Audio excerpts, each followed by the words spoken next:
નમસ્કાર વિદ્યાર્થી મિત્રો, ધોરણ 10 વિષય વિજ્ઞાન પ્રકરણ 15 અન્ન સ્ત્રોતોમાં સુધારણા ની આપણે આજે શરૂઆત કરીએ. વિદ્યાર્થી મિત્રો, તો આપણને ખ્યાલ છે કે દરેક સજીવોને જીવન જીવવા માટે ઉર્જાની જરૂરિયાત હોય છે ને એ ઉર્જા મેળવવા માટે ખોરાકની જરૂરિયાત રહેતી હોય છે. વિદ્યાર્થી મિત્રો, દરેક સજીવો ને જીવવા માટે ખોરાક જરૂરી હોય છે. આપણે જાણીએ છીએ કે બધા સજીવોને ખોરાકની આવશ્યકતા હોય છે. આ જે ખોરાક આપણે લઈએ છીએ એમાંથી આપણને કાર્બોદિત, પ્રોટીન, ચરબી, વિટામિન, ખનિજ ક્ષારો આ બધું જ આપણને પ્રાપ્ત થતું હોય છે. એટલે શરીર માટે આ બધા તત્વો મેળવવા માટે ખાસ ખોરાક મેળવવો જરૂરી છે. એટલે કહીએ તો ખોરાક એ દરેક સજીવોની મૂળભૂત જરૂરિયાત છે. ખોરાક વગર ચાલે? ના ચાલે. આપણે એકાદ દિવસ ઉપવાસ કરીએ છીએ તો પણ ચાલે છે. કંઈકનું કંઈક તો આપણે ખોરાક લઈએ જ છીએ. એટલે આ શરીરનું જે તંત્ર છે ને ધબકતું રાખવા માટે, યંત્રવત રાખવા માટે, શરીરને કાર્યાન્વિત રાખવા માટે આપણે ખોરાકની જરૂરિયાત રહેતી હોય છે. આ બધા જ જે તત્વો છે, કાર્બોદિત, પ્રોટીન, ચરબી, વિટામિન, ખનિજ ક્ષાર, આ બધું જ એ આપણા વૃદ્ધિ માટે, વિકાસ માટે અને સ્વાસ્થ્ય માટે આવશ્યક છે. આપણી વૃદ્ધિ માટે જરૂરી છે, શરીરના વૃદ્ધિ અને વિકાસ માટે, નવા કોષોનું સર્જન કરવા માટે, જે કોષો ડેમેજ થયા હોય એ કોષોના રિપેરિંગ માટે આવા પોષક પદાર્થોની જરૂરિયાત રહેતી હોય છે. તો વિદ્યાર્થી મિત્રો, આ જે પોષક પદાર્થો છે એ આપણને ખોરાકમાંથી પ્રાપ્ત થાય છે. આ ઉપરાંત વૃદ્ધિ અને વિકાસ માટે પણ આપણે ખોરાકની જરૂરિયાત રહેતી હોય છે. આપણે વાત કરીએ તો વનસ્પતિ અને પ્રાણીઓ એ આપણા ખોરાકના મુખ્ય સ્ત્રોત છે. આપણને જે ખોરાક પ્રાપ્ત થાય છે એ અમુક ખોરાક વનસ્પતિઓમાંથી પ્રાપ્ત થાય છે અને અમુક પ્રાણીઓ દ્વારા પ્રાપ્ત થાય છે. મોટા ભાગના ખાદ્ય પદાર્થો ખેતીવાડી કરીને અને પશુપાલનથી આપણે મેળવીએ છીએ. ખેતીવાડી કરીને આપણે ખાસ કરીને ખાદ્ય પદાર્થો મેળવવાનો પ્રયત્ન કરીએ છીએ અને પશુપાલનથી પણ આપણને દૂધની બનાવટો અને બીજા ખાદ્ય પદાર્થો મળતા હોય છે. એટલે વિદ્યાર્થી મિત્રો, શરીરને યંત્રવત રાખવા માટે આપણે ખોરાક જરૂરી છે. ખોરાક મેળવવા માટેની જે પ્રવૃત્તિ છે એમાં ખાસ કરીને ખેતી અને પશુપાલન બે મુખ્ય પ્રવૃત્તિઓ આપણે ગણી શકાય. આપણે જાણીએ છીએ કે ખેતીવાડી, કૃષિ ઉત્પાદન અને પશુપાલન ને વધારવાનો પ્રયત્ન અત્યારે સરકાર દ્વારા થઈ રહ્યો છે. સરકાર જેમ બને તેમ કૃષિ મેળા યોજીને કૃષિ ઉત્પાદન વધારવાના પ્રયત્નો કરે છે. આ ઉપરાંત પશુપાલન વ્યવસાય વધુને વધુ વિકસે એટલા માટે સરકાર હંમેશા કાર્યરત હોય છે. નવા નવા કાર્યક્રમો ઘડે છે. આની જરૂરિયાત કેમ? આવું કરવું જરૂરી છે? તો હા, આ જે કૃષિ છે એક વ્યવસાય તરીકે આપણે અત્યારે સ્વીકારેલો છે. પશુપાલનને પણ વ્યવસાય તરીકે સ્વીકારેલો છે. આ વ્યવસાય જેટલો વિકસે, જેટલો વધારે ડેવલપ થાય એટલું ઉત્પાદન વધવાનું અને વધુને વધુ લોકોને એનો લાભ મળે. કારણ કે જુઓ, ખોરાક વગર તો ચાલે નહીં. ખોરાક મેળવવાની આ પ્રાથમિક જરૂરિયાત છે. એટલે આ વ્યવસાય જેટલો વધશે એટલી ખોરાકની પ્રાપ્યતા વધવાની છે. લોકોને આસાનીથી ખોરાક મળી શકે અને જીવન સુધરી શકે. આપણે ભારતની વાત કરીએ તો ભારતની વસ્તી ખૂબ જ વધારે છે. વસ્તીની દ્રષ્ટિએ ગીચતા ભારતમાં વધારે છે.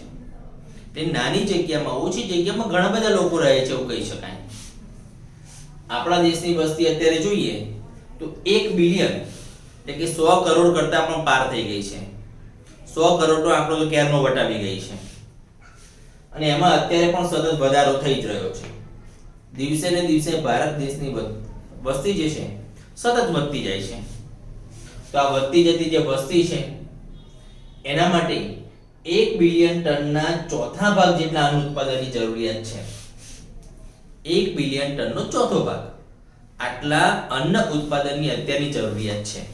આપણે વિચારી લો. હવે આ વધારો જે છે એ વધારે ભૂમિ ઉપર ખેતીવાડી કરવાથી સંભવિત થઈ શકે છે.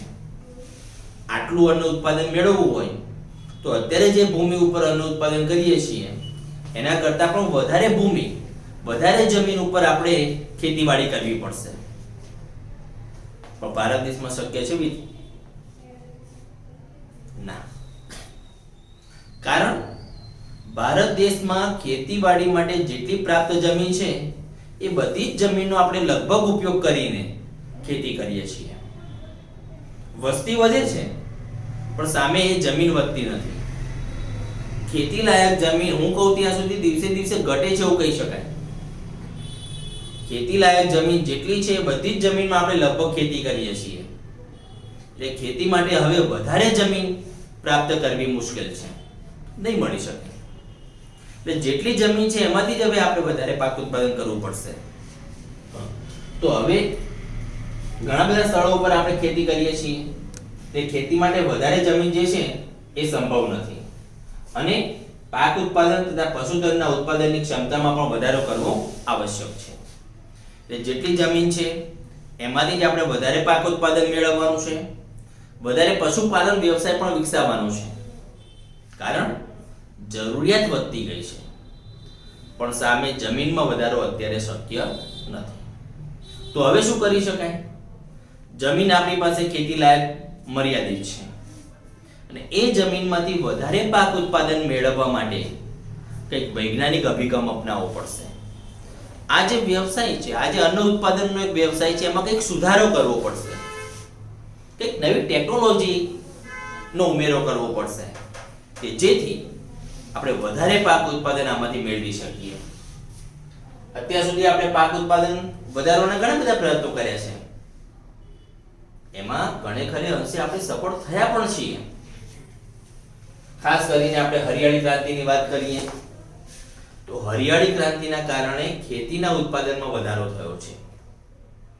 બીજું શ્વેત ક્રાંતિની વાત કરીએ તો શ્વેત ક્રાંતિના કારણે દૂધ ઉત્પાદનમાં વધારો થયો છે. દૂધ અને એની બનાવટો હવે બધા લોકોને મળતી થઈ ગઈ છે. કારણ શ્વેત ક્રાંતિ. આ ક્રાંતિઓ જે છે એની પ્રક્રિયામાં આપણે વાત કરીએ તો કુદરતી નૈસર્ગિક સ્ત્રોતોનો ઘણો બધો આપણે ઉપયોગ કરીએ છીએ. આપણા ભારત દેશમાં જે પણ નૈસર્ગિક સ્ત્રોત પ્રાપ્ય છે એ બધાનો આપણે ભરપૂર ઉપયોગ કરીએ છીએ. જમીનનો હોય કે પછી બીજા બધા એની સાથે સંલગ્ન પરિબળો હોય એનો મહત્તમ ઉપયોગ કરીને આપણે ખેત ઉત્પાદન વધારવાના પ્રયત્નો હાલ કરીએ છીએ. આના પરિણામે શું થાય છે? ઉત્પાદન વધે છે, સારું ઉત્પાદન આપણે મેળવી શક્યા છીએ. પરંતુ આમાં કોઈક જગ્યાએ કંઈક તકલીફ થતી હોય છે. વિદ્યાર્થી મિત્રો, ઘણા કુદરતી અને નૈસર્ગિક સ્ત્રોતોને નુકસાન થવાની તકો વધી ગઈ છે. કારણ કે આ કુદરતી સ્ત્રોતોનો જરૂરિયાત કરતા આપણે વધારે પડતો હવે ઉપયોગ કરવા લાગે છીએ. એટલે કુદરતી સ્ત્રોતો ઉપરનું બર્ડન વધી ગયું છે. માટે આવા કુદરતી સ્ત્રોતોને નુકસાન થવાની શક્યતા ખાસ અત્યારે રહેલી છે. એટલે આપણે એ પણ વિચારવું જોઈએ કે અન્ન ઉત્પાદન ભલે આપણે વધારવાના પ્રયત્નો કરીએ પણ સામે જે પણ પર્યાવરણ છે એને નુકસાન ન થાય એની જોવાની તકેદારી રાખવી પડશે. પર્યાવરણને નુકસાન ન થાય એ રીતે આપણે અન્ન ઉત્પાદન, ખેતીવાડી ક્ષેત્રે ઉત્પાદન વધારવાના પ્રયત્નો કરવા જોઈએ અને શ્વેત ક્રાંતિ, હરિત ક્રાંતિ કે જે પણ આપણે સુધારો કરવાનો પ્રયત્ન કરીએ છીએ એ પર્યાવરણના ભોગે ન થવો જોઈએ. આ ખાસ આપણે યાદ રાખવાની બાબત છે. એ પર્યાવરણને જાળવી રાખવાના જે પરિબળો છે એનું પણ આપણે ધ્યાન રાખવું પડશે. એટલા માટે જ ખેતી અને પશુપાલન માટે આપણે એવી પદ્ધતિઓ અપનાવીએ છીએ કે જેથી પર્યાવરણને નુકસાન ન થાય, બને એટલું ઓછું નુકસાન થાય.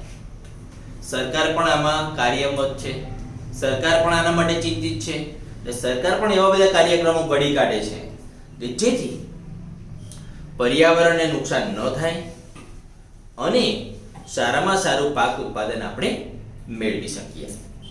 તો વિદ્યાર્થી મિત્રો, ભારત દેશની આપણે વાત કરીએ તો અન્ન ઉત્પાદન વધારવા માટે સારામાં સારા કાર્યક્રમો આપણે કરીએ છીએ. નવી નવી પદ્ધતિઓનો પણ ઉપયોગ કરીએ છીએ, નવી નવી ટેકનોલોજીનો ઉપયોગ કરીએ છીએ અને નવા નવા સાધનોનો પણ હવે આપણે ઉપયોગ કરતા થયા છીએ. પરંતુ પર્યાવરણને નુકસાન ન થાય એ જોવાની તકેદારી આપણી પણ છે જ. એટલે આપણે પણ એ બાબત ધ્યાનમાં રાખીને આ બધી ટેકનોલોજીનો ઉપયોગ કરવો જોઈએ. બીજી વાત આપણે કરીએ તો પાક ઉત્પાદન વધારીએ અને એ પાક ઉત્પાદન વધારીને વધારે પાક મેળવીને એને ગોદામોમાં ભરી રાખીશું એટલે શું બધાને ખોરાક મળી જવાનો છે?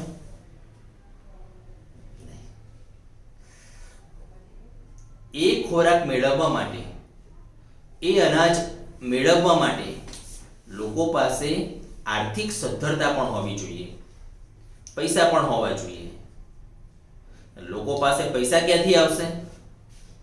જો લોકોને રોજગારી મળશે, એમની જોડે કામ હશે, કંઈક કાર્ય કરતા હશે તો એમને નાણાં મળશે અને એમની પાસે પૈસા હશે, નાણાં હશે તો એ લોકો આ ખરીદી શકવાના.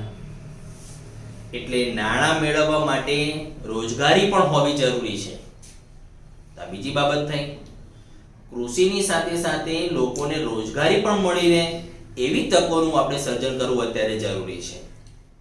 તો આ ત્યારે શક્ય બનશે કે જ્યારે કૃષિને એક વ્યવસાય તરીકે સ્વીકારીએ અને કૃષિ સાથે સંકળાયેલા જે બીજા બધા વ્યવસાય છે એને પણ જો વેગ આપવાનું કામ કરીએ તો હું માનું છું ત્યાં સુધી દરેકને રોજગારી પણ મળે અને એ રોજગારી થકી લોકોને અનાજ પણ મળી શકે, ખોરાક પણ મળી શકે. તો પાક ઉત્પાદન વધારવાની સાથે ગોદામોમાં સંગ્રહ કરવાથી કુપોષણ કે ભૂખની જે સમસ્યા છે એનું નિરાકરણ થવાનું નથી. લોકોને અનાજ ખરીદવા માટે ધનની આવશ્યકતા હોય છે. મેં કહ્યું એ પ્રમાણે પૈસા જોઈતા હોય છે. ખાદ્ય સુરક્ષા તેના ઉત્પાદન અને પ્રાપ્યતા બંને ઉપર આધારિત છે. ઉત્પાદન થાય સામે જે તે વ્યક્તિઓને પ્રાપ્ય પણ હોવું જોઈએ. આપણા દેશની મોટાભાગની વસ્તી જીવન નિર્વાહ માટે ખેતી ઉપર આધારિત છે. એટલે ખેતી ક્ષેત્રે સંકળાયેલા લોકોની આવક વધે એવું પણ કંઈક કરવું પડશે. તો આ માટે આપણે ખેતી સાથે સંકળાયેલા બીજા ઉદ્યોગો, ખાસ કરીને કૃષિને એક ઉદ્યોગ તરીકે ડેવલપ કરીએ. શ્વેત ક્રાંતિ થકી દૂધ ઉત્પાદન અને એના સાથે સંકળાયેલા જે ઉદ્યોગો છે એનો વિકાસ કરીએ. ત્યાર પછી મત્સ્ય ઉછેર અને એવા બીજા બધા જે ક્ષેત્રો છે એનો પણ વિકાસ કરીએ. અને આ બધા ક્ષેત્રોને સાથે સાંકળીને એક વ્યવસાય એવો આપણે વિકસાવીએ કે જેથી દરેકને રોજગારી મળે, રોજગારી થકી લોકોની આવક વધે અને એ આવક થકી લોકો પોતાનું જીવન ચલાવી શકે, ખોરાક મેળવી શકે. એટલી એમની ખરીદ શક્તિ પ્રાપ્ત થાય તો વધારે ફાયદો થઈ શકે હું માનું ત્યાં સુધી. તો હવે આપણે ખેતીવાડી ક્ષેત્રે અન્ન ઉત્પાદન વધારવા માટે શું કરી શકાય, કઈ કઈ બાબતોનો વિચાર કરવાનો છે આપણે કે જેથી પર્યાવરણને નુકસાન ન થાય. ખાસ જોવાનું છે પર્યાવરણને નુકસાન ન થાય, અન્ન ઉત્પાદન વધે અને લોકોને એનો લાભ થાય પૂરેપૂરો. એ બાબતમાં આપણે શું કરી શકીએ, કઈ કઈ બાબતોનો વિચાર કરીશું, કયા કયા પગલાં યોજીશું, કઈ કઈ બાબતો આપણે અમલમાં મૂકીશું, આનો સંપૂર્ણપણે અભ્યાસ સ્ટેપ બાય સ્ટેપ હવે પછીના વિડિયો લેક્ચરમાં આપણે કરીશું.